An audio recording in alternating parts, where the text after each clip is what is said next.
Wow, stand mountains.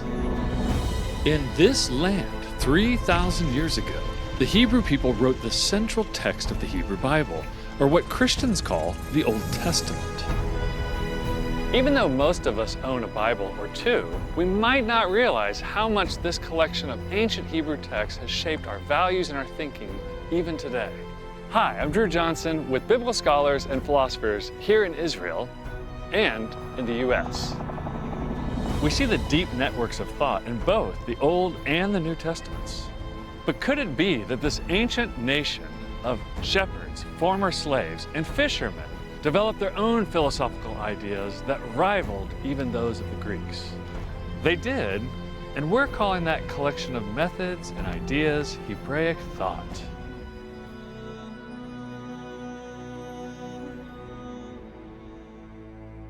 Hebraic thought takes a bird's-eye view, tracing all the teachings about justice, technology, politics, knowledge, and more within the Bible. Those Hebraic thought teachings can be found everywhere in our world today. Do you all believe that all humans are created equal? Yes. Yeah. Okay, why so? Because we are humans, so we should be equal. Where do you think this idea originally came from, that we're actually all equal to one another? I'm not sure. Probably back to like Socrates and Plato and man and rights and stuff like that. Most of us aren't aware that the biblical authors introduced this truth hundreds of years before Plato was born. The kernel of this idea of equality actually comes from the very first chapter of the Bible, where it says, "And God made humanity in his image." What's so remarkable is that in the ancient world, the truth was self-evident. All men were not created equal. And what we see in the Bible for the first time is an attempt to weaken hierarchy and stratification. And we see this equality before the law in the story of the daughters of Zelophehad, who come to Moses with their complaints, and the laws are changed according to their needs. And there's so many other verses in the Hebrew Bible. Think of the case of Ruth, who comes as a stranger. She comes to the people with no connection, and not only do they accept her, but the biblical command to love and take care of this person, we see it before our eyes. And this Hebraic thought that we find throughout Scripture can still help guide us with our most difficult problems today. If we treated each other the way we should treat each other, how would you describe that world? If humans can work together on treating each other like that equally, I mean, imagine a world free of poverty and hunger. But the biblical authors don't give us bullet points about the nature of justice, truth, or equality. They embed their thinking in stories, laws, and poetry, expecting us to connect the dots. If we trace these deep structures of Hebraic thought, we too can see how the biblical authors hyperlinked ideas together.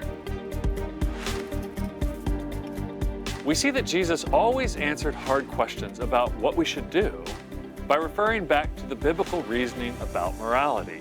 It's Hebraic thought. The Bible speaks persistently about caring for the less fortunate and vulnerable.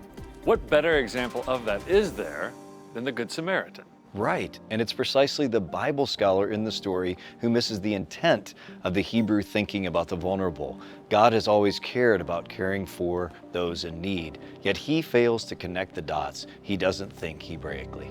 Hebraic thought figures prominently in the teachings of Jesus as well. Consider the laws of justice. Jesus cared for the poor, the marginalized, which was a very strong tradition in Hebraic thought, but he took it even further. He cared for their spiritual needs as well. In the story of the Good Samaritan, Jesus leaves the identity of the victim vague on purpose. Do we imagine the victim in the ditch as an outsider and hear Jesus saying, offer sacrificial care to maybe even an enemy?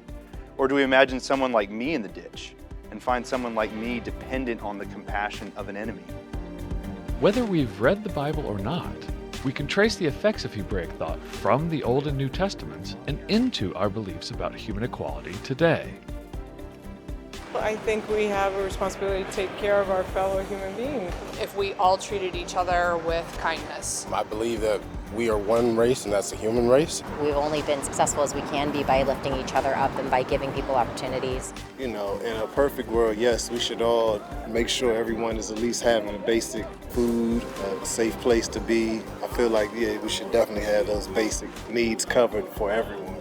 The thinking and the practices of the biblical authors can still guide us to this day and into the future. But we must learn again how to understand their sophisticated thinking in ancient texts like this, text written for kings and peasants alike.